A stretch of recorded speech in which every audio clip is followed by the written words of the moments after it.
Machine যদি touch করে use করতে হয়। এটা হচ্ছে মেশিনের পাওয়ার ব্যাটারি। এটা দেওয়ার পর এটা দিতে হবে। এই প্লাসটা যেটা মানে হচ্ছে হাই স্পিডে চলবে, মাইনাসটা মানে হচ্ছে কমবে, কমবে আবার প্লাস। তখন সেটে হাত দেওয়া যাবে না, সেট করে দিলে গিয়েই থেকে যাবে, তারপর 3 বা 1 হবে, এটা সমস্যা।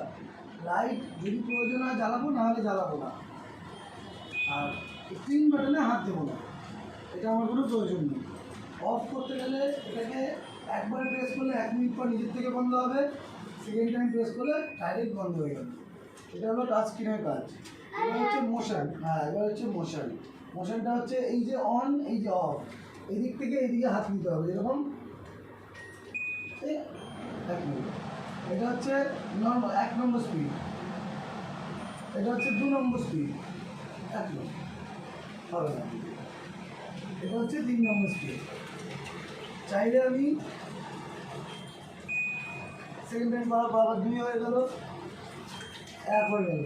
অফ করতে হবে এদিক থেকে এদিকে, একবার করলে 1 মিনিট পর নিজের থেকে বন্ধ হবে, দ্বিতীয়বার করলে ডাইরেক্ট বন্ধ হবে।